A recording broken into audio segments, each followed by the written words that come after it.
Hello friends, welcome back our YouTube channel. Friends, आज आम आपण ओडिशा आदर्श विद्यालय जो होता प्रवेशिका परीक्षा गोटे इंपोर्टाट भिडटी आनीचु। सेटा हूँ आपंकर ओडिया माध्यम पाई आज सब्जेक्ट टी सामाजिक और तार टॉपिक टी सामाजिक श्रृंखला। यहाँ आप जो 6th क्लास पिला माने जो एग्जाम देवे प्रवेशिका परीक्षा जो 5th क्लास बर्तमान पढ़ा सरला 6th को जीवे से पिला माने बर्तमान परीक्षा देवे। आज वीडियो आम सब एमसीक्यू टाइप क्वेश्चन आलोचना करवा। बुझिपारे ना फ्रेंड्स? हेले चलतु आज भिडियोटी को बिना डेरी नक स्टार्ट करवा। फ्रेंड्स, एठार देखंतु जेपर लिखा जाय कि ओडिशा आदर्श विद्यालय प्रवेशिका परीक्षा संभावित प्रश्नोत्तर माने इंपोर्टेंट क्वेश्चन आंसर रहिबो। आउ आपण जानि सब्जेक्ट होची सामाजिक, टॉपिक डी होची सामाजिक श्रृंखला। आ पूर्व मु आउट कथा आपन जणाई दोची आमे आ पूर्व विज्ञान रो 10टी पाठ दिला तार एमसीक्यू टाइप रो सब क्वेश्चन आलोचना करी यूट्यूब रे वीडियो अपलोड कर देइछु आम चैनल रे। बुझिपारे? आउ आमर जो टेलीग्राम चैनल अच्छी तार मध्य आमर सब जो 10टी जाक विज्ञान रो पाठर सब पीडीएफ मध्य अपलोड कर देइछि तार वीडियो प्लस पीडीएफ आपन सेठार मध्य जाई देखि परिबे। बुझिपारे ना? आ पीडीएफ रो शिक्षण तथ्य गुडी बदी बदी कोची पढी दियंतु जाहेले भल मार्क परीक्षा रे आसीबो। बुझिपारे ना? तापर देखंतु एटारे कौन लिखा जाए शिक्षण तथ्य। शिक्षण तथ्य ए गुड़िका हूँ आपन भेरी इंपोर्टेंट। देखो प्रथम कौन लिखा शिक्षण तथ्य समाजर नीति नियम मानि चलिबा सामाजिक श्रृंखला कहुए। समाजर नीति नियम मानि चलिबा कौन कहुए? सामाजिक श्रृंखला कहुए। यही केतोटी इंपोर्टेंट पॉइंट दि जाइए। आउट एठे लिखा जाइए अपराध निराकरण उपाय। अपराध को किपरि माने रोका जाई परिबो। बुझिपारे ना? निराकरण। बुझिपारे ना? रेमेडिएशन। हेले देखंतु पिला माने पाठ पढ़िबा दरकार कारण शिक्षा मनुष्य को ठीक बाटरे नहीं। एटा गुटे होची हमर कोन जे अपराध को निराकरण करिबा पई गुटे उपाय। बुझिपाले ना? आमे जदि पिलान को पाठ पढ़ाइबा तेबे या जोगु शिक्षा मनुष्य को जो पाठ पढ़िबे ता द्वारा से माने ठीक बाटरे जाई परिबे। एई भली केतोटी शिक्षण तथ्य देइछि आपण घरे बसी पढ़िबे एगुडा। ले चलंतु आज आमे प्रश्नावली रो केतोटी एमसीक्यू टाइप क्वेश्चन आलोचना करिबा। हेले देखंतु एठारे आपणकर प्रथम प्रश्नटी रहिला मोहन बाबूंको पिला माने परीक्षा रे भल कले नाही काहींकी। मोहन बाबू जो थिले तांकर पिला माने परीक्षा रे भल कले नाही काहींकी। हेले चारोटी ऑप्शन आपनको एई भली गोटी प्रश्न आइबो, चारोटी ऑप्शन परीक्षा रहिबो। बुझि पाले ना? विकल्प चारोटी रहिबो। आपन जोटा ठीक लागिबो आपन सेठारे परीक्षा रे ठीक चिन्ह मारिबे। आपन देखो हम कहि दोछु परीक्षा रे एई भली चारोटी आसीबो आंसर की रे। आपन जदि मन कर ठीक लागिला एडा न लागिला बी जोटा की लागिला ठीक आपन कोन करिवे एबरी भलो भाबरे गोल बुलेबे।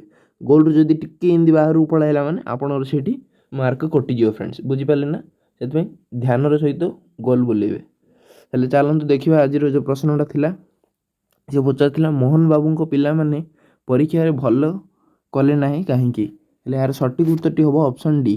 मोहन बाबू सकाळे संध्या रे टेप रे अधिक शब्द करी जेउ गीत बजांती पिला माने ता सुनंती ता द्वारा पिला मान परीक्षा रे भलो करि पारले नाही। बुझि पारले ना फ्रेंड्स?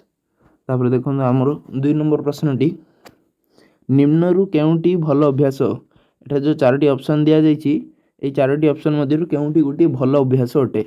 रास्ता मझी रे साइकिल चलाइबा एटा तो भलो अभ्यास नुहे। धूमपान करिबा एटा भी खराब अभ्यास। प्रतिदिन सिनेमा देखिबा एटा भी खराब अभ्यास। अन्य को सुनिबारे बाधा न हेबा भली गीत बोलिबा। ठीक माने मन मन रे धीरे धीरे गुणगुण होई गीत कहबा माने अल्प स्वर रे। बुझि पाले ना? अल्प माने साउंड न करी बेसी अन्य को सुनिबारे जिपरि अन्य को जिन हैरान होबनी से भली गीत बोलिबा। एटा हो आपनकर आंसर हो ऑप्शन डी। 3 नंबर प्रश्न केउंटी भलो अभ्यास नुहे माने भलो अभ्यास नुहे। हेले तीनोटी थिबो भलो अभ्यास ताको अला करदा छुट्टी रे बंधु घर को बुली जिबा। हेले कोन फ्रेंड्स एटा कोन भलो अभ्यास की? छुट्टी रे माने कोन कहिछि केउंटी भलो अभ्यास नुहे माने भलो अभ्यास उडी काढदा छुट्टी रे बंधु घर को बुली जिबा। हां, बंधु घर छुट्टी रे टिके बुली जीवनी से पिलाटा कोन करियो एटा भलो अछि। जोर रे माइक न बजेबा। ठीक जोर रे माइक बजेयानी ठीक अछि। रास्ता कड़ रे गछ लगे एटा त आउरी अति उत्तम काम। रास्ता कड़ रे गछ लगे किंतु विद्यालय कांथरे गारेबा एटा कोडा आपन ठीक लागुची? विद्यालय कांथरे गारागारी करिबा नाही एटा भलो अभ्यास नुहे। ले आंसर हो ऑप्शन डी। 4 नंबरटी केउंटी मंद अभ्यास। एथि मंदिर आपन कहया पड़ियो केउंटी मंद अभ्यास। देखो ठीक समय रे टिकस देवा एटा तो ठीक कथा ना। तापर देखो नियमित विद्यालय को आसीबा एटा भी ठीक कथा। प्रार्थना सरिबा पर धाड़ी करी श्रेणी को जीवा ठीक कथा। किंतु टायर जाली रास्ता अवरोध करिबा एटा भूल कथा। ଶାନ୍ତପୂର୍ଣ୍ଣ ଭାବେ ଅବରୋଧ କରିଲେ ସେଇଟା ଅଲଗା କଥା, କିନ୍ତୁ ଟାୟାର ଜାଳି ଏଗୁଡ଼ିକ ରାସ୍ତା ଅବରୋଧ କରିବା କଥା ଠିକ୍ ନାହିଁ, ବୁଝିପାରିଲେ ନା। ହିଂସାପୂର୍ଣ୍ଣ ଭାବରେ ଏଗୁଡ଼ା ଠିକ୍ ନାହିଁ, ଅହିଂସା ଭାବେ କଲେ ଭଲ ଫ୍ରେଣ୍ଡ। 5 ନମ୍ବର ଦେଖନ୍ତୁ କ'ଣ କହିଛି, କେଉଁଠି ଭଲ ବ୍ୟବସ୍ଥା, କେଉଁଠି ଭଲ ବ୍ୟବସ୍ଥା। 4ଟି ଅପସନ୍ରୁ କହିବାକୁ ପଡ଼ିବ ଆପଣଙ୍କୁ। କ'ଣ କହିଛି ଭଲ ଅଭ୍ୟାସ ଦେଖିବା, ଦିନରେ ଆବଶ୍ୟକ ନଥାଇ ବିଜୁଳି ବତୀ ଜାଳିବା। ଏଇଟା ତ ଖରାପ ଅଭ୍ୟାସ ନା, ଦିନରେ କ'ଣ ଦରକାର ଆମ ବିଜୁଳି ବତୀ ଜାଳିବା। ତାପରେ ଦେଖନ୍ତୁ ସାଙ୍ଗ ପିଲାଙ୍କ ସହିତ ଗଣ୍ଡଗୋଳ କରିବା, ଏଇଟା ବି ଗୋଟେ ଖରାପ ଅଭ୍ୟାସ। ରାସ୍ତା କଡ଼ରେ ଝାଡ଼ା ପରିସ୍ରା କରିବା, ଏବେ ବି ମଧ୍ୟ କେତେ ଜାଗାରେ ଫ୍ରେଣ୍ଡସ୍ ଏଇଭଳି କରୁଛନ୍ତି, କିନ୍ତୁ ଏଇଟା ଖରାପ ଅଭ୍ୟାସ ଗୋଟେ। ଆଉ ଗୋଟେ ରହିଲା ଗୁରୁଜନମାନଙ୍କୁ ସମ୍ମାନ ପ୍ରଦର୍ଶନ କରିବା, ଏଇଟା ହେଉଛି ଆପଣଙ୍କର ଗୋଟେ ଭଲ ବ୍ୟବସ୍ଥା। ଏଇଟା ବଢ଼ିଆ ପାଠଟା ଫ୍ରେଣ୍ଡସ୍। ଦେଖନ୍ତୁ ସାମାଜିକ ଶୃଙ୍ଖଳା, କେଉଁଠି ଏକ ଭଲ କାମ, ଏ 4ଟି ମଧ୍ୟରୁ କେଉଁଠି ଗୋଟିଏ ଭଲ କାମ ଅଟେ। ଦେଖନ୍ତୁ ନିୟମିତ ବିଦ୍ୟାଳୟକୁ ଯିବା, ଏଇଟା ତ ଭଲ କାମ ନା। ଶ୍ରେଣୀ ଗୃହକୁ ଅପରିଷ୍କାର କରିବା, ଏଇଟା ଖରାପ କାମ। ପରିସ୍ରାଗାରରେ ପରିସ୍ରା କରିବା ପୂର୍ବରୁ ଓ ପରେ ପାଣି ନ ଢାଳିବା, ଏଇଟା ବି ଖରାପ କାମ। ଠିକ୍ ସମୟରେ ବିଦ୍ୟାଳୟ ନ ପହଞ୍ଚିବା, ଏଇଟା ବି ଖରାପ କାମ। ଠିକ୍ ସମୟରେ ପହଞ୍ଚିବା ନା ବିଦ୍ୟାଳୟରେ। ହେଲେ ଏଠାରେ ଭଲ କାମ କ'ଣ ଯେ ନିୟମିତ ବିଦ୍ୟାଳୟକୁ ଯିବା, ଏଇଟା ହେଉଛି ଗୋଟିଏ ଭଲ କାମ। ଆଉ 3ଟି ଖରାପ କାମ ରହିଲା। 7 ନମ୍ବର ପ୍ରଶ୍ନ, କେଉଁ ଉକ୍ତିଟି ଠିକ୍, କେଉଁ ଉକ୍ତିଟି ଠିକ୍। ହେଲେ ଏହାର ଆନ୍ସର୍ କ'ଣ ହେବ, ପଢ଼ି ଯିବା। ଘରର ଅପରିଷ୍କାର ପାଣି ରାସ୍ତାକୁ ଛାଡ଼ିବା, ଏଇଟା ଭୁଲ। ରାସ୍ତା ଖୋଳି ବାଟୋଇ ପାଖ ପଡ଼ିଶାଙ୍କୁ ହଇରାଣ କରିବା, ଭୁଲ। ଅପରାଧୀଙ୍କୁ ଜାଣି ପୋଲିସକୁ ଦେବା, ଏଇଟା ଠିକ୍। ଜାତୀୟ ସମ୍ପତ୍ତି ପୋଡ଼ା ଜଳା ବା ଭଙ୍ଗା ଭଙ୍ଗି କରି ନଷ୍ଟ କରିବା, ଏଇଟା ବି ଭୁଲ। ଆନ୍ସର୍ କ'ଣ ହେବ, ଅପରାଧୀକୁ ଜାଣି ପୋଲିସକୁ ଦେବା। 8 ନମ୍ବର ପ୍ରଶ୍ନଟି, କେଉଁ ଉକ୍ତିଟି ଠିକ୍ ନୁହେଁ। ଶ୍ରେଣୀରେ ଶିକ୍ଷକଙ୍କୁ ପ୍ରଶ୍ନ ପଚାରିବା, ଏଇଟା ତ ଠିକ୍ ଅଛି ନା ଫ୍ରେଣ୍ଡ। ଶ୍ରେଣୀରେ ଆପଣ ଯଦି ଶିକ୍ଷକ ପ୍ରଶ୍ନ ପଚାରିବେନି ଆଉ କାହାକୁ ପଚାରି। ବିଦ୍ୟାଳୟ ସମ୍ପର୍କୀୟ ସମସ୍ତ ସୂଚନା ଜାଣିବା ଠିକ୍ ଅଛି। ସୂଚନା ଜାଣିଲେ ସିନା ଯାହା ବି ଆପଣ ଆକ୍ସନ୍ ନେଇପାରିବେ। ବିଦ୍ୟାଳୟର ସମସ୍ତ କାର୍ଯ୍ୟରେ ଭାଗ ନେବା ଠିକ୍ ଅଛି। ଖେଳକୁଦ ଯାହା ବି ପ୍ରତିଯୋଗିତା ହେବ ଭାଗ ନେବେ। ଶ୍ରେଣୀରେ ପାଟିତୁଣ୍ଡ କରି ବିଶୃଙ୍ଖଳା କରିବା, ଏଇଟା ହେଉଛି ଆପଣଙ୍କର এই ଉକ୍ତିଟି ଠିକ୍ ନୁହେଁ। ହେଲେ ଏଠାରେ ଆନ୍ସର୍ ହେବ ଅପସନ୍ ଡି। କେଉଁଠି ଭଲ କାମ ନୁହେଁ, ଭଲ କାମ ନୁହେଁ କହିଛି। ପ୍ରଥମେ କ'ଣ ଦେଇଛି ଦେଖନ୍ତୁ, ଘରେ ଭାଇ ଭଉଣୀଙ୍କ ସାଙ୍ଗରେ କଳି କରିବା, ଏଇଟା କ'ଣ ଭଲ କାମ କି ଫ୍ରେଣ୍ଡସ୍। ହେଲେ ଏଠାରେ ଆନ୍ସର୍ ହେବ ଅପସନ୍ ଏ। ଆଉ କିଛି ପଢ଼ିବା ଦରକାର ନାହିଁ, ଏଇଟା ଗୋଟେ ଦେଇଛି। ଆଉ ଧୀରେ ଧୀରେ କଥାବାର୍ତ୍ତା ହେବା, ଏଇଟା ତ ଭଲ କାମ ନା ଫ୍ରେଣ୍ଡସ୍, ଭଲ କାମ ନୁହେଁ କହିଥିଲା। ଆଉ ଗୋଟେ ବି ପଢ଼ିବା କ'ଣ ଦେଇଛି ଦେଖିବା ରୁହନ୍ତୁ। ହଁ ଦେଖନ୍ତୁ ଏଠାରେ ଅନ୍ୟର ଅଜାଣତରେ କୌଣସି ଜିନିଷ ନ ଆଣିବା, ଠିକ୍ ନା। ଜିନିଷ ଆଣିବା ପୂର୍ବରୁ ତାକୁ ଜଣେଇ ଆଣିବା ଦରକାର। ଅପରାଧୀକୁ ଘୃଣା ନ କରି ଅପରାଧକୁ ଅପରାଧୀ ଯିଏ ଘୃଣା କରିଛି ତାକୁ ଘୃଣା ନ କରି ଯେଉଁ ଅପରାଧୀ କରାଯାଇଛି ସେଇ ଅପରାଧକୁ ଘୃଣା କରିବା, ବୁଝିପାରିଲେ। କେଉଁଟି ଭଲ ଗୁଣ ଅଟେ, এই 4ଟି ଅପସନ୍ ମଧ୍ୟରୁ କେଉଁଟି ଭଲ ଗୁଣ ଅଟେ। ହେଲେ ଦେଖନ୍ତୁ ଅପସନ୍ ଏ କ'ଣ କହିଛି, ଅନ୍ୟମାନଙ୍କ ସହିତ ମିଳିମିଶି ଚଳିବା। ହଁ ଏଇଟା ତ ଭଲ ଗୁଣ ନା, ଅନ୍ୟମାନଙ୍କ ସହିତ ମିଳିମିଶି ଚଳିବା। ଉଚ୍ଚ ସ୍ୱରରେ ଟେଲିଭିଜନ ଲଗାଇବା, ଭୁଲ। ଟ୍ରାଫିକ୍ ନିୟମ ନ ମାନି ଚାଲିବା, ଭୁଲ। ନିୟମିତ ପଢ଼ା ନ କରିବା, ଡେଲି ପଢ଼ିବା ଦରକାର ଫ୍ରେଣ୍ଡସ୍, ଭୁଲ ଏଇଟା ବି। କେଉଁଟି ଭଲ ଗୁଣ ମାନେ, ହେଲେ ଅନ୍ୟମାନଙ୍କ ସହିତ ମିଳିମିଶି ଚଳିବା, ଏଇଟା ହେଉଛି ଭଲ ଗୁଣ ଗୋଟେ। 11 ନମ୍ବରଟି, କେଉଁଟି ଭଲ କାମ, କେଉଁଟି ଭଲ କାମ କହିଛି। କ'ଣ ହେବ ଦେଖିବା ଚାଲନ୍ତୁ। ଭଲ କାମ, ନିଶା ଦ୍ରବ୍ୟ ସେବନ କରିବା, ଭୁଲ, ଖରାପ କାମ। ନିଶା ଦ୍ରବ୍ୟ ସେବନ କରି ଗାଡ଼ି ଚଳାଇବା, ଭୁଲ। ପ୍ଲାଟଫର୍ମ ଟିକେଟ୍ ନ କରି ପ୍ଲାଟଫର୍ମକୁ ଯିବା, ଭୁଲ। ପ୍ଲାଟଫର୍ମ ଟିକେଟ୍ କିଣିକି ପ୍ଲାଟଫର୍ମକୁ ଯିବା ଦରକାର ଫ୍ରେଣ୍ଡସ୍। ଟିକେଟ୍ କରି ଗାଡ଼ି ଚଳିବା, ଏଇଟା ହେଉଛି ଗୋଟିଏ ଭଲ କାମ, ଠିକ୍। ଆନ୍ସର୍ ହେବ ଡି। 12 ନମ୍ବରଟି ଦେଖନ୍ତୁ କ'ଣ କହିଲା, ଅପରାଧ ନିରାକରଣରେ କି ବ୍ୟବସ୍ଥା ଅନ୍ତରାୟ ସୃଷ୍ଟି କରିବ। ଅପରାଧ ନିରାକରଣରେ କି ବ୍ୟବସ୍ଥା ଅନ୍ତରାୟ ସୃଷ୍ଟି କରିବ। ହେଲେ ଏହାର ଆନ୍ସର୍ଟି କ'ଣ ହେବ କହିଦେଉଛି ଦେଖନ୍ତୁ। ଅପସନ୍ ଡି ହେବ, ଅପରାଧୀକୁ ଧରି ପୋଲିସ ଅମାନୁଷିକ ପ୍ରହାର କରିବା ଉଚିତ। ଅପରାଧ ନିରାକରଣରେ କି ବ୍ୟବସ୍ଥା ଅନ୍ତରାୟ ସୃଷ୍ଟି କରିବ। ଏଠାରେ ଆନ୍ସର୍ ହେବ ଅପରାଧୀକୁ ଧରି ପୋଲିସ ଅମାନୁଷିକ ପ୍ରହାର କରିବା ଉଚିତ। ଆଉ କ'ଣ କ'ଣ ଅପସନ୍ ଦେଇଥିଲା ଦେଖିଦେବା କି। ଅପରାଧୀକୁ ଦୃଷ୍ଟାନ୍ତମୂଳକ କଠୋର ଦଣ୍ଡ ଦିଆଯିବା ଉଚିତ। ନିଶାଦ୍ରବ୍ୟ ସେବନ ଶରୀର ପ୍ରତି କ୍ଷତିକାରକ, ଏହି ବିଷୟରେ ଜନସଚେତନତା ଦରକାର। ମନ୍ଦ ଅଭ୍ୟାସ ଓ ଅପରାଧ ସମ୍ପର୍କୀୟ ବିଷୟବସ୍ତୁ ନେଇ ନାଟକ ଓ ପଥପ୍ରାନ୍ତ ନାଟକ ପ୍ରଦର୍ଶନ। ଅନ୍ତରାୟ ମାନେ ଦୂର ସୃଷ୍ଟି କରିବ ଫ୍ରେଣ୍ଡସ୍। ଏଇ ଯେଉଁ ବ୍ୟବସ୍ଥାଟା ଯେଉଁ ଅଛି ଅପରାଧ ନିରାକରଣରେ, ଇଏ ଅନ୍ତରାୟ ସୃଷ୍ଟି କରିବ। ଅପରାଧୀକୁ ଧରି ପୋଲିସ ଯେଉଁ ଅମାନୁଷିକ ଯେଉଁ ପ୍ରହାର କରିବା, ଏଇଟା ଉଚିତ କହିଛି ଫ୍ରେଣ୍ଡସ୍। ଏଇଟା ଟିକେ ଆପଣ ବୁଝିବେ ଫ୍ରେଣ୍ଡସ୍ କ'ଣ କହିଛି। ଚାଲନ୍ତୁ ତାପରେ ଯିବା ଆମେ 13 ନମ୍ବର ପ୍ରଶ୍ନକୁ। କେଉଁ ଉକ୍ତିଟି ଠିକ୍ ଅଟେ? କେଉଁ ଉକ୍ତିଟି ଠିକ୍ ଅଟେ କ'ଣ କହିଛି? ହେଲେ ଏଠାରେ କ'ଣ ହେବ? ହୁକ ପକାଇ ଚୋରାରେ ବିଦ୍ୟୁତ୍ ଜାଳିବା, ଏଇଟା କ'ଣ ହେବ ଫ୍ରେଣ୍ଡସ୍? ହୁକ ପକାଇ ଚୋରାରେ ବିଦ୍ୟୁତ୍ ଜାଳିବା, ଏଇଟା ତ ଭୁଲ ନା, ଏଇଟା ତ ବେନିୟମ କାମ। ତାପରେ ଓଜନ ମାପରେ ଠକୁଥିବା ଲୋକଙ୍କୁ ବାଧା ଦେବା, ହଁ ବାଧା ଦେବା ନା, ଏଇଟା ହେବ ଠିକ୍। ଓଜନ ମାପରେ ଠକୁଥିବା ଲୋକକୁ ବାଧା କେମିତି ଦେବାନି ଫ୍ରେଣ୍ଡସ୍? ବାଧା ଦେବା ତାକୁ, ଏଇଟା ହେବ ଠିକ୍। ଅନ୍ୟର ଖରାପ ବ୍ୟବହାରକୁ ସହିବା, ଅନ୍ୟର ଖରାପ ବ୍ୟବହାର କାହିଁ ସହିବା? ଭୁଲ। ନିଜର ଟଙ୍କା ପଇସା ସୁନା ଗ୍ରହଣକୁ ସୁରକ୍ଷିତ ସ୍ଥାନରେ ରଖିବା, ନିଜର ଟଙ୍କା ପଇସା ସୁନା ଗହଣାକୁ ସୁରକ୍ଷିତ ସ୍ଥାନରେ ରଖିବା, ହଁ କେଉଁ ଉକ୍ତିଟି ଠିକ୍ ପଚାରିଛି? ନିଜର ଟଙ୍କା ପଇସା ସୁନା ଗହଣାକୁ ସୁରକ୍ଷିତ ସ୍ଥାନରେ ରଖିବା ନା, ଆମ ପଇସା ସୁରକ୍ଷିତ ସ୍ଥାନରେ ରଖିବା। ଓଜନ ମାପରେ ଠକୁଥିବା ଲୋକଙ୍କୁ ବାଧା ଦେବା, ଦୁଇଟା ଯାକ ଠିକ୍ ଅଛି ଫ୍ରେଣ୍ଡସ୍, ବୁଝିପାରିଲେ ନା? କ'ଣ ଏମିତି ପରୀକ୍ଷାରେ ଆସିବନି, କିନ୍ତୁ ଏଇଠି ଦେଇଛି ଆପଣଙ୍କୁ କ'ଣ ଲାଗୁଛି? ନିଜର ଟଙ୍କା ପଇସା ସୁନା ଗହଣାକୁ ସୁରକ୍ଷିତ ସ୍ଥାନରେ ରଖିବାନି କି? ରଖିବା ନା ସୁରକ୍ଷିତ ସ୍ଥାନରେ? ମୋତେ ଏଠି ବି ଡି ଦୁଇଟା ଯାକ ଠିକ୍ ଲାଗୁଛି। ପରୀକ୍ଷାରେ କିନ୍ତୁ ଗୋଟେ ଠିକ୍ ଆସିବ ଫ୍ରେଣ୍ଡସ୍, ଏମିତି ଏତେ ଗୁଡ଼ା ଠିକ୍ ଆସିବନି, ବୁଝିପାରିଲେ ନା? 14 ନମ୍ବର କ'ଣ କହିଥିଲା ଯେ କେଉଁଟି ଭଲ କାମ ନୁହେଁ? ଭଲ କାମ ନୁହେଁ, ହେଲେ ଭଲ କାମକୁ ଆମକୁ ଖୋଜିବାକୁ ପଡ଼ିବ।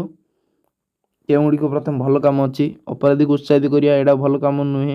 ପ୍ରଥମେ ଆନ୍ସର୍ ପଳେଇଲା ଫ୍ରେଣ୍ଡସ୍, କହିଥିଲା କେଉଁଠି ଭଲ କାମ ନୁହେଁ, ଅପରାଧୀକୁ ଉତ୍ସାହିତ ଦେବା, ଏଇଟା ଭଲ କାମ କି? ସେଥିପାଇଁ ଏଇଟା ଆନ୍ସର୍ ହେବ। ତାପରେ ଦେଖିବା ଅପରାଧୀକୁ ବୁଝାଇ ଭଲ ବାଟକୁ ଆଣିବା, ହଁ ଏଇଟା ତ ଭଲ କାମ ନା, ଗୋଟେ ଅପରାଧୀକୁ ବୁଝାଇ ଭଲ ବାଟକୁ ଆଣିବା। ଅପରାଧୀକୁ ତା ମନ୍ଦ କାର୍ଯ୍ୟ ନିବୃତ୍ତ କରିବା, ଏଇଟା ବି ଗୋଟେ ଭଲ କାମ। ମଦ୍ୟପକୁ ମଦର କ୍ଷତିକାରକ ଦୋଷ ବୁଝାଇବା, ଏଇଟା ବି ଗୋଟେ ଭଲ କାମ। କିନ୍ତୁ ଖରାପ କାମ ହେଉଛି ଅପରାଧୀକୁ ଉତ୍ସାହିତ କରିବା ଆହୁରି ଅପରାଧ କରିବା ପାଇଁ, ସେଇଟା ହେଉଛି ଖରାପ କାମ, ଭଲ କାମ ନୁହେଁ। 15 ନମ୍ବର ପ୍ରଶ୍ନଟି ନିମ୍ନରୁ କେଉଁଟି ଅପରାଧ ନିରାକରଣର ଉପାୟ ନୁହେଁ? ମାନେ ସେଇ ଅପରାଧକୁ ରୋକିବାର ଗୋଟିଏ ଉପାୟ ନୁହେଁ, ମାଧ୍ୟମ। ହେଲେ ଦେଖନ୍ତୁ, ମାନେ ଦେଖିବା ଆମେ ନିରାକରଣ, ଅପରାଧକୁ ରୋକିବାର ଉପାୟ ନୁହେଁ, ହେଲେ ଅପରାଧକୁ ରୋକିବାର କେଉଁ ଗୁଡ଼ିକ ଉପାୟ, ପ୍ରଥମେ ଆମେ ସେଗୁଡ଼ିକୁ ସେଇ 3ଟି ଅପସନ୍କୁ ଅଲଗା କରିଦେବା। ଅପରାଧକୁ ରୋକିପାରିବୁ ଯେଉଁଟା ଆମେ କାର୍ଯ୍ୟ କରିବା ଦ୍ୱାରା। 6ରୁ 14 ବର୍ଷରେ ସମସ୍ତ ପିଲାକୁ ଯଦି ମାଗଣା ଶିକ୍ଷା ଦିଆଯିବ, ହେଲେ ଆମେ ସେମାନେ ଯଦି ଶିକ୍ଷା ମାଧ୍ୟମରେ ଯଦି ପଠାଇବା, ସେମାନେ ଉଚିତ ମାର୍ଗରେ ଯିବେ, ହେଲେ ଏହାଦ୍ୱାରା ଆମେ ଅପରାଧକୁ ରୋକିପାରିବା। ହେଲେ ଅପସନ୍ ଏ ଅଲଗା ହେବ, ଆନ୍ସର୍ ହେବନି। ମନ୍ଦ ଅଭ୍ୟାସ ଓ ତାକୁ ନେଇ ଘଟଣା ଘଟୁଥିବା ଗଣମାଧ୍ୟମରେ ପ୍ରଚାରିତ ହେବା ଦରକାର, ହେଲେ ଏହାଦ୍ୱାରା ଲୋକ ସଚେତନତା ବଢ଼ିବ, ଏହାଦ୍ୱାରା ମଧ୍ୟ ଆମେ ଅପରାଧ ନିରାକରଣ କରିପାରିବା। ଇଏ ବି ଆନ୍ସର୍ ହେବନି। ଆଉ ଗୋଟେ କାଢ଼ିଦେଲେ ଆଉ ବାକିଟା ଯେଉଁ ଗୋଟେ ରହିବ ସିଏ ଆନ୍ସର୍ ହେବ। ଅପରାଧୀକୁ ଧରି ତାର ଅପରାଧ ପାଇଁ ଦଣ୍ଡ ଦେବା ଅନୁଚିତ, ମାନେ ସେ କହିଛି ଅପରାଧୀକୁ ଧରିବ ତାପରେ ଅପରାଧ ପାଇଁ ତାର ଦଣ୍ଡ ଦେବା ଅନୁଚିତ କହିଛି। ଏଇଟା ଅପରାଧ ନିରାକରଣର ଗୋଟେ ଉପାୟ ନୁହେଁ। ଯିଏ ଦଣ୍ଡ କରିଛି ମାନେ ତାର ଉଚିତ ଦଣ୍ଡ ତାକୁ ମିଳିବା ଦରକାର, ହେଲେ ଏଠାରେ ଆନ୍ସର୍ ହେବ ସି। ଡି କ'ଣ କହିଛି ଦେଖିବା? ବିଦ୍ୟାଳୟରେ ମନ୍ଦ ଅଭ୍ୟାସ ଓ ତା ଜନିତ ଅସୁବିଧା ସମ୍ପର୍କରେ ଆଲୋଚନା ତର୍କ ସଭା ହେବା ଉଚିତ, ହଁ ଏଇଟା ଅପରାଧ ନିରାକରଣର ଗୋଟିଏ ଉପାୟ ଅଟେ। ମାନେ ଏଇଭଳି ଯଦି ଆମେ କାରଣ କରିବା ଅପରାଧକୁ ନିରାକରଣ କରିପାରିବା। ବିଦ୍ୟାଳୟରେ ଯଦି ମନ୍ଦ ଅଭ୍ୟାସ ଓ ତା ଜନିତ ଅସୁବିଧାକୁ ନେଇ ଯଦି ଆଲୋଚନା ତର୍କ ସଭା କରିବା, କିନ୍ତୁ ଏଇଟା ଯେଉଁ କହିଛି ଅପରାଧୀକୁ ଧରିବ ଏବଂ ତାକୁ ଦଣ୍ଡ ଦେବା ଅନୁଚିତ, ମାନେ ଦଣ୍ଡ ଦେବାନି, ଏଇଟା କିଛି ନିରାକରଣ କରିବାର ଗୋଟେ ଉପାୟ ନୁହେଁ, ଆଙ୍କୁ ଦଣ୍ଡ ଦେବା ଦରକାର ନା, ବୁଝିପାରିଲେ ନା? ହେଲେ ଏଠାରେ ଅପସନ୍ ସି ଅଲଗା ରହିବ, ବୁଝିପାରୁଛନ୍ତି ନା? 16 ନମ୍ବର ଦେଖନ୍ତୁ କ'ଣ କହିଛି?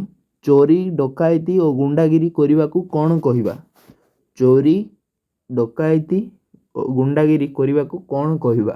ହେଲେ ଏହାର ସଠିକ୍ ଉତ୍ତରଟି ହେବ ଏଗୁଡ଼ିକୁ କୁହାହେବ ଗୋଟେ ଗୋଟେ ଅପରାଧ, ବୁଝିପାରିଲେ ନା ଫ୍ରେଣ୍ଡସ୍? ଚୋରି କରିବା, ଡକାୟତି, ଗୁଣ୍ଡାଗିରି ଏଗୁଡ଼ିକ ସବୁ ଗୋଟେ ଗୋଟେ ଅପରାଧ, ବୁଝିପାରିଲେ?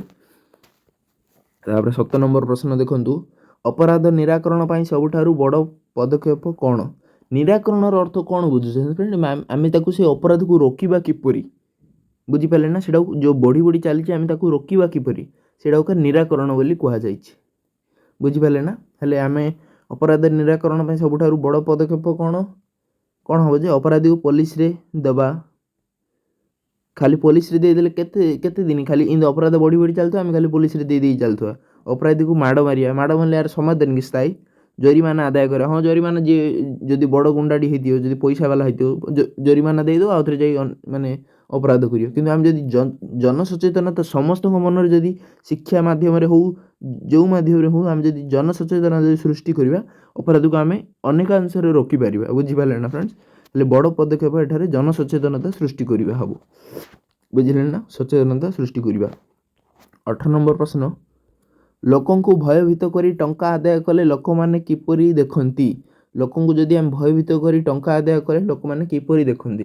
ହେଲେ କ'ଣ ହେବ ଲୋକମାନେ କ'ଣ ଯେ ଭୟ କରନ୍ତି, ଭଲ କହନ୍ତି, ଭୟ ଘୃଣା କରନ୍ତି, କ'ଣ ଯେ କେହି କିଛି ଭାବନ୍ତି ନାହିଁ, କେହି କିଛି କେମିତି ଭାବିବେନି, ସେମାନଙ୍କୁ ସେଇ ଯେଉଁ ଭୟଭୀତ କରି ଯିଏ ଟଙ୍କା ଆଦାୟ କଲେ ଲୋକମାନେ ତାଙ୍କ ପ୍ରତି ଭୟ ଓ ଘୃଣା କରନ୍ତି, ମାନେ ତାଙ୍କୁ ଭଲ ପାଆନ୍ତିନି। ବୁଝିଲେ ନା? ଏଠି ଖାଲି ଭୟ କରନ୍ତି ଏ ଯେଉଁ ଅପସନ୍ ଏଇଟା ଦେଇଛି ସିଏ ବି ହେବନି, କାହିଁକି ଏଠି ଅପସନ୍ ଏଠି ଦୁଇଟା ଯାକ ଦେଇଛି, ଭୟ ପ୍ଲସ୍ ଘୃଣା ଦୁଇଟା ଯାକ କରୁଛନ୍ତି ନା ଲୋକ। ତାପରେ 19 ନମ୍ବର ପ୍ରଶ୍ନ, ନିମ୍ନଲିଖିତ କାର୍ଯ୍ୟ ମଧ୍ୟରୁ କେଉଁଟି ଭଲ କାମ ନୁହେଁ? ହେଲେ ପ୍ରଥମେ ଆମେ କ'ଣ କରିବା, ମୁଁ କହିଛି ଭଲ କାମ ଗୁଡ଼ିକ ପ୍ରଥମେ ଖୋଜିକି କାଢ଼ିଦେବା, ସେ ତିନିଟା ଅଲଗା ହେଲେ ଅଟୋମେଟିକ୍ ଭଲ କାମ ନୁହେଁ କୋଉଟା ଭଲ କାମ ଖୋଜିକି କାଢ଼ିବା। ଚାଲନ୍ତୁ, ପ୍ରତିଦିନ ବିଦ୍ୟାଳୟ ଯିବା ଭଲ କାମ, ଖବରକାଗଜ ପଢ଼ିବା ଭଲ କାମ, ଜବରଦସ୍ତ ଚାନ୍ଦା ଆଦାୟ କରିବା ଖରାପ କାମ, ରାସ୍ତା କଡ଼ରେ ଗଛ ଲଗାଇବା। ହେଲେ ଆମର ଏଠି ଭଲ କାମ ନୁହେଁ କୋଉଟା, ଜବରଦସ୍ତ ଚାନ୍ଦା ଆଦାୟ କରିବା। ଅପସନ୍ ସି ହେଇଗଲା ଏଠାରେ ଆପଣଙ୍କ ରାଇଟ୍ ଆନ୍ସର୍। କିନ୍ତୁ ଆନ୍ସର୍ କରି ବୁଝିପାରୁଛନ୍ତି ନା ଫ୍ରେଣ୍ଡସ୍? 20 ନମ୍ବର ଦେଖନ୍ତୁ, ନିୟମ ମାନି ଚଳିଲେ କ'ଣ ହୁଏ? ଆମେ ଯଦି ନିୟମ ମାନି ଚଳିଲେ କ'ଣ ହେବ? ସମାଜରେ ବିଶୃଙ୍ଖଳା, ସମାଜରେ କେମିତି ବିଶୃଙ୍ଖଳା ବଢ଼ିଯିବ ନିୟମ ମାନି ଚଳିଲେ? ସମାଜ ଚୋରି କେବେ ନାହିଁ, ସମାଜ ନିମ୍ନକୁ ଯାଏ କେବେ ନାହିଁ, ସମାଜ ଶୃଙ୍ଖଳିତ ଭାବରେ ଚାଲେ। ନିୟମ ମାନି ଯଦି ଆମେ ଚଳିବା ହେଲେ ତେବେ ସମାଜ ଶୃଙ୍ଖଳିତ ଭାବରେ ଆମର ଚାଲେ। ହେଲେ ଆନ୍ସର୍ ହେବ ଏଠାରେ ଆପଣଙ୍କର ଅପସନ୍ ଡି। ତାପରେ ଦେଖନ୍ତୁ 21 ନମ୍ବର ପ୍ରଶ୍ନ କ'ଣ କହିଛି, କେଉଁଟି ଅପରାଧମୂଳକ କାର୍ଯ୍ୟ ନୁହେଁ? ଏଇ ଯେଉଁ ଆମର ଚାରୋଟି ଅପସନ୍ ଦେଇଛି ଫ୍ରେଣ୍ଡସ୍, ଏଠାରୁ କେଉଁଟି ଅପରାଧମୂଳକ ଆପଣଙ୍କର କାର୍ଯ୍ୟ ନୁହେଁ? ଅପରାଧମୂଳକ କାର୍ଯ୍ୟ ନୁହେଁ, ଏଠାରେ ଦେଖନ୍ତୁ, ଚୋରି କରିବା ଅପରାଧମୂଳକ କାର୍ଯ୍ୟ, ଡକାୟତି କରିବା ଅପରାଧମୂଳକ କାର୍ଯ୍ୟ, ମାଡ଼ପିଟ୍ ଅପରାଧମୂଳକ କାର୍ଯ୍ୟ, କିନ୍ତୁ ଅନ୍ୟକୁ ଯଥାଶକ୍ତି ସାହାଯ୍ୟ କରିବା ଏଇଟା ଗୋଟେ ଆପଣଙ୍କର କ'ଣ ଯେ ଅପରାଧମୂଳକ କାର୍ଯ୍ୟ ନୁହେଁ। ହେଲେ ଏଠାରେ ଅଲଗା କିଏ ହେବ? Option D. 22 ନମ୍ବର କ'ଣ କହିଛି ଦେଖନ୍ତୁ, କ'ଣ କଲେ ଅପରାଧ ନିରାକରଣ ହୋଇପାରିବ? ଆମେ କ'ଣ କରିବା ଦ୍ୱାରା ଅପରାଧକୁ ନିରାକରଣ କରିପାରିବା? ଚାଲନ୍ତୁ ପଢ଼ିବା। ପିଲାମାନେ ପାଠ ପଢ଼ିବା ଦରକାର, କାରଣ ଶିକ୍ଷା ମଣିଷକୁ ଭଲ ବାଟ ଦେଖାଏ। ହଁ, ଏ ଯେଉଁ ଅପସନ୍ ଏଟା ମୋତେ ଲାଗୁଛି, ଅପସନ୍ ବାକି ବି ପଢ଼ିବା, କିନ୍ତୁ ଅପସନ୍ ଏଟା ଯେଉଁ ମୋତେ ଲାଗୁଛି, ଏଇ ଯେଉଁ ପାଠ ପଢ଼ିବା ଦିଗରେ ଯଦି ପିଲାମାନଙ୍କୁ ଆମେ ଉତ୍ସାହିତ କରିବା ତେବେ ଆମେ ଅପରାଧକୁ ନିରାକରଣ କରିପାରିବା। ମିଜାଜ ଖୁସ କରିବା ପାଇଁ ମଦ ପିଇ ଗାଡ଼ି ଚଲାଇବା ଭୁଲ, ଅପରାଧରେ ଏମିତି ନିରାକରଣ ହେବନି, ଆହୁରି ବଢ଼ି ବଢ଼ି ଚାଲିବ। ପରୀକ୍ଷାରେ ଅନ୍ୟ ଖାତାରେ ନକଲ କରିବା ଅଧିକ ନମ୍ବର, ଏଇଟା ବି ଖରାପ କାମ। ଜୋର ଜବରଦସ୍ତ କରି ରାସ୍ତାରେ ଅଟକାଇ ଚାନ୍ଦା ଆଦାୟ କରି, ଏଇଟା ବି ଗୋଟେ ଖରାପ କାମ। ଆମେ ଯଦି ଅପସନ୍ ଏ ଯଦି ପାଠ ମାଧ୍ୟମରେ ପିଲାମାନଙ୍କୁ ଆଗକୁ ନେବା ତେବେ ଅପରାଧ ଅନେକାଂଶରେ ବହୁତ କମ୍ରେ, ମାନେ ବହୁତରୁ ଅଧିକରୁ ଅଧିକ ଅପରାଧ ନିରାକରଣ କରାଯାଇପାରିବ। ତାପରେ ଦେଖନ୍ତୁ 23 ନମ୍ବର, କେଉଁଟି ଅପରାଧମୂଳକ କାର୍ଯ୍ୟ ଅଟେ? ହେଲେ ବାକି ତିନୋଟି କ'ଣ ଯେ ଅପରାଧମୂଳକ କାର୍ଯ୍ୟ ହୋଇନଥିବ? ଦେଖନ୍ତୁ, ଆମେ ପ୍ରଥମେ ଦେଖିବା କେଉଁ ଗୁଡ଼ିକ ଅପରାଧମୂଳକ କାର୍ଯ୍ୟ ନୁହେଁ। ବିନା ଟିକଟରେ ଟ୍ରେନ୍ ବା ବସ୍ରେ ଯିବା ଆସିବା କରିବା, ଏଇଟା ତ ଅପରାଧମୂଳକ କାର୍ଯ୍ୟ ନା। ଅପରାଧମୂଳକ କାର୍ଯ୍ୟ କହିଥିଲା, ସେଇଠି ଅପସନ୍ ଏକା ହେଇଗଲା। ଗଛ ଲଗାଇବା, ତା'ର ଯତ୍ନ ନେବା, ଏଇଟା ଭଲ କାମ, ଏଇଟା ଅପରାଧମୂଳକ କାର୍ଯ୍ୟ ନୁହେଁ। ଘର ବାହାର ବିଦ୍ୟାଳୟ ପରିଷ୍କାର ରଖିବା, ଏଇଟା ବି ଅପରାଧମୂଳକ କାର୍ଯ୍ୟ ନୁହେଁ। ଯେଉଁ ଦିନର କାର୍ଯ୍ୟ ପରଦିନକୁ ନ ରଖି ସେଇ ଦିନ ସରାଇବା, ଏଇଟା ବି ଅପରାଧମୂଳକ କାର୍ଯ୍ୟ ନୁହେଁ। ଏ ତିନୋଟି ଯାକ ଭଲ କାମ ଫ୍ରେଣ୍ଡସ୍ ଆପଣଙ୍କର, ବୁଝିପାରିଲେ ନା? କିନ୍ତୁ ଏଇ ଯେଉଁ ବିନା ଟିକେଟ୍ରେ ଟ୍ରେନ୍ ବା ବସ୍ରେ ଯିବା ଆସିବା କରିବା, ଏଇଟା ଗୋଟେ ଦଣ୍ଡନୀୟ ଅପରାଧମୂଳକ କାର୍ଯ୍ୟ। ତାପରେ 24 ନମ୍ବର କ'ଣ ଯେ, ନିମ୍ନରୁ କେଉଁଟି ଅପରାଧମୂଳକ କାର୍ଯ୍ୟ ନୁହେଁ? ଏଇ ଯେଉଁ ଚାରୋଟି ଅପସନ୍ରୁ କେଉଁଟି ଅପରାଧମୂଳକ କାର୍ଯ୍ୟ ନୁହେଁ କହିଛି? ହେଲେ ଆନ୍ସର୍ କ'ଣ ହେବ ଫ୍ରେଣ୍ଡସ୍? ଏଠାରେ ନିଜ ବହିପତ୍ର ଯଦି ସଜାଇ ରଖିବା, ଏଇଟା ଫ୍ରେଣ୍ଡସ୍ ଆପଣଙ୍କର ଗୋଟିଏ ଅପରାଧମୂଳକ କାର୍ଯ୍ୟ ନୁହେଁ। ବୁଝିପାରୁଛନ୍ତି ନା? କିନ୍ତୁ ବାକି ଯେଉଁ ଅପସନ୍ ତିନୋଟି ରହିଲା, ରାସ୍ତାରୁ ଝିଅ ବୋହୂଙ୍କୁ ବେକରୁ ସୁନା ଚେନ୍ ଛଡ଼ାଇ ନେବା, ଏଇଟା ଅପରାଧମୂଳକ କାର୍ଯ୍ୟ।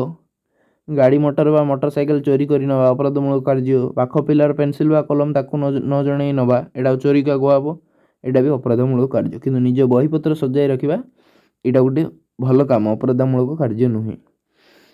ଏ ପାଠଟା ଟିକେ ଫ୍ରେଣ୍ଡସ୍ ବୁଝେଇ କହିବାକୁ ପଡ଼ୁଛି, ସେଥିପାଇଁ ଟିକେ ଭିଡ଼ିଓଟା ଟିକେ ଲମ୍ବା ହେଇପାରେ। କ'ଣ କରିପାରିବା, ହେଲା ନା? ଟିକେ ଶେଷ ପର୍ଯ୍ୟନ୍ତ ଦେଖନ୍ତୁ। ମୋହନ ବାବୁଙ୍କ ସାହି ପଡ଼ିଶା ପିଲାମାନେ କାହିଁକି ପରୀକ୍ଷାରେ ଭଲ କଲେ ନାହିଁ? ମୋହନ ବାବୁଙ୍କ ସାହି ପଡ଼ିଶା ପିଲା କାହିଁକି ଭଲ କରିପାରିଲେ ନାହିଁ? କୁହନ୍ତୁ ଏଇଟା। କାହିଁକି ନା ମୋହନ ବାବୁଙ୍କ ଟେପ୍ରୁ ସବୁବେଳେ ଗୀତ ଶୁଣିଲେ, ପାଠ ପଢ଼ିଲେ ନାହିଁ। ମୋହନ ବାବୁ ଯେଉଁ ଅଧିକ ସାଉଣ୍ଡରେ ଯେଉଁ ଟେପ୍ ରେକର୍ଡ଼ରୁ ଯେଉଁ ଗୀତ ଶୁଣୁଥିଲେ, ସେଥିପାଇଁ ପିଲାମାନେ ହେଲେ ଗୀତ ଶୁଣୁଥିବେ, ଆଉ କ'ଣ କରିବେ, ପଢ଼ିପାରିବେ କେତେ ସାଉଣ୍ଡରେ? ସେଥିପାଇଁ ସେ ପିଲାମାନେ ମଧ୍ୟ ପାଠ ହେଲାନି ସେମାନଙ୍କ ଦ୍ୱାରା ବି, ସାହି ପଡ଼ିଶା ପିଲାମାନଙ୍କୁ।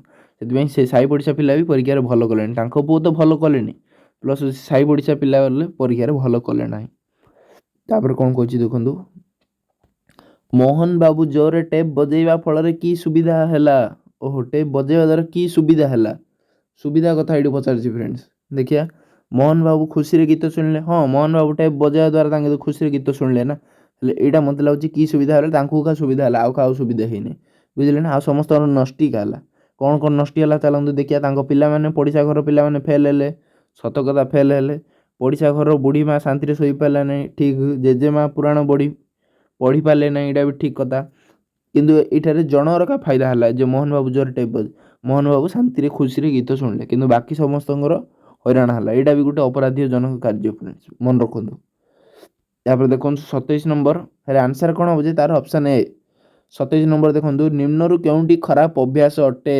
ହେଲେ ଖରାପ ଅଭ୍ୟାସ କେଉଁଟା ନାହିଁ? ଗଛ ଲଗାଇବା ଖରାପ ଅଭ୍ୟାସ ନୁହେଁ, ବନ୍ଧୁଙ୍କ ଘରକୁ ଛୁଟିରେ ବୁଲିଯିବା ଖରାପ ଅଭ୍ୟାସ ନୁହେଁ, ପଢ଼ିବା ସମୟରେ ଟେଲିଭିଜନ ଦେଖିବା ଖରାପ ଅଭ୍ୟାସ, ନିୟମିତ ମନ ଦେଇ ପାଠ ପଢ଼ିବା ଖରାପ ଅଭ୍ୟାସ ନୁହେଁ। ଖରାପ ଅଭ୍ୟାସ କେଉଁଟା କହିଥିଲା? ହେଲେ ପଢ଼ିବା ସମୟରେ ଟେଲିଭିଜନ ଦେଖିବା, ଏଇଟା ହେଉଛି ଆପଣଙ୍କର ବହୁତ ବଡ଼ ଗୋଟେ ଖରାପ ଅଭ୍ୟାସ। ଆଜିକାଲି ପିଲାମାନେ ମୋବାଇଲ ଦେଖୁଛନ୍ତି, ଟିଭି ଦେଖୁଛନ୍ତି, ଏଗୁଡ଼ିକ ବହୁତ ଭଲ ନୁହେଁ ଫ୍ରେଣ୍ଡସ୍, ଖରାପ ଅଭ୍ୟାସ। 28 ନମ୍ବର, ଯେଉଁ କାର୍ଯ୍ୟ କରିବା ଦ୍ୱାରା ନିଜର କିଛି ସୁବିଧା ହୁଏ କିନ୍ତୁ ସମାଜର ଅନ୍ୟମାନଙ୍କର ଅସୁବିଧା ହୁଏ, ସେହି କାର୍ଯ୍ୟ କରିବାର ତୁମର ମତ କ'ଣ? ଯେଉଁ କାର୍ଯ୍ୟ କଲେ ତୁମର କିଛି ଫାଇଦା ହେଉଥିବ ଫ୍ରେଣ୍ଡସ୍, କିନ୍ତୁ ଆମ ପୁରା ସମାଜର ଅନ୍ୟମାନଙ୍କର ଅସୁବିଧା ହେଉଥିବ, ହେଲେ ସେଇ କାର୍ଯ୍ୟ କରିବାରେ ତୁମର ମତ କ'ଣ?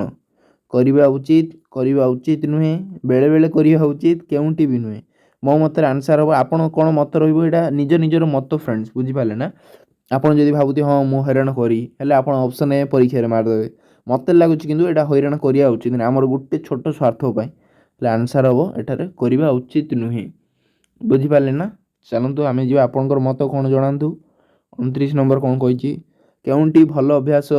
ଜୋରରେ ରେଡ଼ିଓ ବଜାଇବା ଖରାପ ଅଭ୍ୟାସ, ଘରେ ଓ ବାହାରେ ଜୋରରେ ପାଟି କରିବା ଖରାପ ଅଭ୍ୟାସ, ବେଶୀ ଜୋରରେ ଶବ୍ଦ ଦେଇ ଟେଲିଭିଜନ ଶୁଣିବା ଖରାପ ଅଭ୍ୟାସ। ଭଲ ଅଭ୍ୟାସ ମାନେ ଅପସନ୍ ଡି, କାହାର କିଛି ଅସୁବିଧା ନ ହେବା ଭଳି କାର୍ଯ୍ୟ କରିବା, ସମସ୍ତଙ୍କୁ ସାହାଯ୍ୟ କରିବା।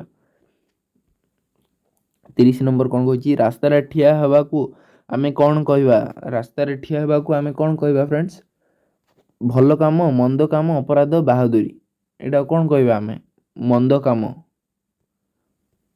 ରାସ୍ତାରେ ଠିଆ ହେବା ଦ୍ୱାରା କ'ଣ ହେବ ଯେ ବାକି ଲୋକଙ୍କୁ ଅସୁବିଧା ହେବ, ଗାଡ଼ି ଫାଡ଼ି ଯିବା ଆସିବାରେ, ବୁଝିପାରିଲେ ନା, ଏଇଟା ଗୋଟେ ମନ୍ଦ କାମ। ତାପରେ ଚାଲନ୍ତୁ 31 ନମ୍ବର ଦେଖିବା କ'ଣ କହୁଛି। ଏଠି ଯଦି କହିଥାନ୍ତା ରାସ୍ତାରେ ରାସ୍ତା ଧଡ଼ାରେ ଠିଆ ହେବା, ସେଇଟା କିଛି ମନ୍ଦ କାମ ନାହିଁ। ରାସ୍ତା ମଝିରେ ଯଦି ଏଇଠି କହିଥାନ୍ତା ଆଉ ଟିକେ ଆମକୁ ଭଲ ଲାଗିଥାନ୍ତା, ଏଇଟା ଭଲ କାମ ବି ଆମେ କହିପାରିବାନି, କିନ୍ତୁ ରାସ୍ତା ମଝିରେ ଯଦି ଠିଆ ହେବା, ଏଇଠି ଯଦି ମଝିରେ ଲେଖିଦିଅନ୍ତା ଆଉ ଟିକେ ଭଲ ଲାଗନ୍ତା। ମନ୍ଦ କାମ ବୋଲି କନଫିଡେନ୍ସରେ କହିପାରେ, କିନ୍ତୁ ଏବେ ବି ମନ୍ଦ କାମ କା ହେବ ଫ୍ରେଣ୍ଡସ୍, ଆମେ ବୁଝିବାର ଅଛି ରାସ୍ତା ମଝିରେ ଆସିକି କହିବାକୁ ଚାହୁଁଛି, ବୁଝିପାରିଲେ ନା। ତାପରେ ଦେଖନ୍ତୁ 31 ନମ୍ବର କ'ଣ କହିଛି? ନିମ୍ନରେ କେଉଁଟି ଅପରାଧ ନିରାକରଣର ଉପାୟ ନୁହେଁ? ନିମ୍ନରେ କେଉଁଟି ଅପରାଧ ନିରାକରଣର ଉପାୟ ନୁହେଁ? ହେଲେ ଅପରାଧ ନିରାକରଣର ଉପାୟ ଗୁଡ଼ିକ କେଉଁଗୁଡ଼ା ଯେ ଫ୍ରେଣ୍ଡସ୍? ମୁଁ ସେତେବେଳେ କହିଥିଲି 6ରୁ 14 ବର୍ଷରେ ସମସ୍ତ ପିଲାକୁ ମାଗଣା ଶିକ୍ଷା ଦେବା। ଆଉ କ'ଣ ଯେ ମନ୍ଦ ଅଭ୍ୟାସ, ତାକୁ ଗଣମାଧ୍ୟମରେ ପ୍ରଚାରିତ କରିବା। ମନ୍ଦ ଅଭ୍ୟାସ, ତାକୁ ନେଇ ଘଟଣା ଘଟୁଥିବା ଦୁର୍ଘଟଣା। ବିଦ୍ୟାଳୟରେ ମନ୍ଦ ଅଭ୍ୟାସ, ତା'ର ଜନିତ ଅସୁବିଧା ସମ୍ପର୍କରେ ଆଲୋଚନା ଓ ତର୍କ ସଭା ହେବା ଉଚିତ। ଏଗୁଡ଼ିକ ସବୁ ଆମର ଅପରାଧ ନିରାକରଣର, ମାନେ ଅପରାଧକୁ ରୋକିବାର ଗୋଟିଏ ଉପାୟ। ହେଲେ ଆଉ ବାକି ଯେଉଁ ରହିଲା, ଏଇଟା ଅପରାଧ ନିରାକରଣର ଉପାୟ ନୁହେଁ, ବୁଝିପାରିଲେ ନା। ମାନେ ଅପରାଧ ରୋକିବାର ଏଇଟା ଗୋଟେ ଉପାୟ ନୁହେଁ। ମାନେ କ'ଣ କହିଛି? ଅପରାଧକୁ ରୋକିବାର ଏଇଟା, ଏ ଯେଉଁ ଆମେ ଅପରାଧକୁ ରୋକିବାର ଗୋଟେ ଉପାୟ ନୁହେଁ, ମାନେ କ'ଣ? ଏଇ କାର୍ଯ୍ୟଟା କରିବା ଦ୍ୱାରା ଆମର ଆହୁରି ଅପରାଧ ବଢ଼ି ଚାଲିବ। ଅପରାଧ ଏମିତିରେ ରୋକିପାରିବାନି ଆମେ, ମାନେ ଅପରାଧୀକୁ ଧରିବା, ତା'ର ଅପରାଧ ପାଇଁ ଦଣ୍ଡ ଦେବା ଅନୁଚିତ କହିଛି। ମାନେ ଅପରାଧକୁ ଧରି ଅପରାଧକୁ ଯଦି ଆମେ ଦଣ୍ଡ ନ ଦେବା, ହେଲେ ଆମର କ'ଣ ଅପରାଧ ବଢ଼ି ଚାଲିବ ନା। କହିଛି ଅପରାଧ ନିରାକରଣର ଉପାୟ ଗୋଟେ ନୁହେଁ, ଏଇଟା ଗୋଟେ ନିରାକରଣ କରିବାର ଉପାୟ କି ଫ୍ରେଣ୍ଡସ୍? ଏଇଟା ଆହୁରି ଅପରାଧ ବଢ଼ି ଚାଲିବ। ଅପରାଧୀକୁ ଧରିବେ, ଗୋଟେ ମର୍ଡ଼ର ଯିଏ କରିଥିବେ ତାକୁ, ମାନେ ମଣିଷ ଯିଏ ମାରିଥିବେ ତାକୁ ଧରିବେ, ତାକୁ ଯଦି ଫାଶୀ ଦଣ୍ଡ ନ ଦେବେ, ଅପରାଧ ଏମିତିରେ ହେଲେ ବଢ଼ିବ ନା କମିଯିବ? ଅପରାଧ ବଢ଼ିବ ନା। ସେଥିପାଇଁ ଏଠାରେ ଅପସନ୍ ସି ଅଲଗା ହେବ, ବୁଝିଲେ ନା। 32 ନମ୍ବର ପ୍ରଶ୍ନ ଦେଖନ୍ତୁ। କେଉଁ କାରଣରୁ ମଣିଷ ମନରେ ସାମୟିକ ଉତ୍ତେଜନା ସୃଷ୍ଟି ହୁଏ? କେଉଁ କାରଣରୁ ମଣିଷ ମନରେ ସାମୟିକ ଉତ୍ତେଜନା ସୃଷ୍ଟି ହୁଏ? ଆନ୍ସର୍ଟି କ'ଣ ହେବ? ଆମେ ଯଦି ଅପସନ୍ ଡି, ମଦ୍ୟପାନ କରିବା ଦ୍ୱାରା ମଣିଷ ମନରେ ସାମୟିକ ଉତ୍ତେଜନା ସୃଷ୍ଟି ହୁଏ, ମାନେ ଖରାପ ଚିନ୍ତା ଗୁଡ଼ିକ ସବୁ ଆସିବ ଫ୍ରେଣ୍ଡସ୍ ମଦ୍ୟପାନ କରିବା ଦ୍ୱାରା। 33 ନମ୍ବର, କେଉଁ ଉକ୍ତିଟି ସମାଜ ପାଇଁ ମଙ୍ଗଳପ୍ରଦ ଅଟେ? ଅପସନ୍ ଡିରୁ ଦେଖିଦେଇଯିବା। ମଦ୍ୟପାନ କ'ଣ ସମାଜ ପାଇଁ ମଙ୍ଗଳପ୍ରଦ? ଭୁଲ। ସମାଜରେ ପ୍ରଚଳିତ ନିୟମ ମାନି କାର୍ଯ୍ୟ କରିବା, ଏଇଟା ବି ଭୁଲ। ରାସ୍ତାରେ ବେଞ୍ଚ ପକାଇ ଚାନ୍ଦା ଆଦାୟ କରିବା, ଏଇଟା ବି ଭୁଲ। ସମାଜରେ ନିୟମ ଭାଙ୍ଗି କାର୍ଯ୍ୟ କରିବା, ଏଇ ଉକ୍ତିଟି ସମାଜ, ସିଏ କ'ଣ କହିଥିଲା ଫ୍ରେଣ୍ଡସ୍? କେଉଁ ଉକ୍ତିଟି ସମାଜ ପାଇଁ ମଙ୍ଗଳପ୍ରଦ? ଓହୋ ଫ୍ରେଣ୍ଡସ୍ ଏଠାରେ ଆମର 33 ନମ୍ବର ପ୍ରଶ୍ନଟି ଦେଖନ୍ତୁ, କେଉଁ ଉକ୍ତିଟି ସମାଜ ପାଇଁ ମଙ୍ଗଳପ୍ରଦ? ହେଲେ କେଉଁ ଉକ୍ତିଟି ସମାଜ ପାଇଁ ମଙ୍ଗଳପ୍ରଦ ନୁହେଁ ଦେଖିଦେବା। ସମାଜରେ ନିୟମ ଭାଙ୍ଗି କାର୍ଯ୍ୟ କରିବା, ଏଇଟା ମଙ୍ଗଳପ୍ରଦ ନୁହେଁ। ରାସ୍ତାରେ ବେଞ୍ଚ ପକାଇ ଚାନ୍ଦା ଆଦାୟ କରିବା, ଏଇଟା ବି କ'ଣ ଯେ ଆମର ମଙ୍ଗଳପ୍ରଦ ନୁହେଁ। ସମାଜର ପ୍ରଚଳିତ ନିୟମ ମାନି କାର୍ଯ୍ୟ କରିବା, ହଁ ଏଇଟା ମଙ୍ଗଳପ୍ରଦ ନା। ନିୟମ ମାନି ଯଦି ଆମେ କାର୍ଯ୍ୟ କରିବା, ମଦ୍ୟପାନ କରିବା, ଏଇଟା ବି ମଙ୍ଗଳପ୍ରଦ ନୁହେଁ। ବୁଝିପାରିଲେ? ହେଲେ ଫ୍ରେଣ୍ଡସ୍ ଆଜିର ଆମର এই ଭିଡ଼ିଓଟିରେ ଆମର 33ଟି ପ୍ରଶ୍ନ ଆଲୋଚନା କଲେ। ପାଠଟିର ନାଁ କ'ଣ ଥିଲା ଯେ ଫ୍ରେଣ୍ଡସ୍? ଆମର ସାମାଜିକ ଶୃଙ୍ଖଳା। ଏଇଟା ଆପଣଙ୍କର ସାମାଜିକର ପ୍ରଥମ ପାଠ ଥିଲା। ଆହୁରି ଏଇଭଳି ଧୀରେ ଧୀରେ କରି ଅନେକ ପାଠ ଗୁଡ଼ିକ ଆଲୋଚନା କରିବା। ହେଲେ ଚାଲନ୍ତୁ ଆଜିର এই ଭିଡ଼ିଓଟିକୁ ଏଠାରେ ବିରାମ ଦେବା। ପୁଣି ଥରେ ମିଶିବା ନୂଆ ଏକ ଭିଡ଼ିଓରେ। ସେଥିପର୍ଯ୍ୟନ୍ତ ଜୟ ଜଗନ୍ନାଥ।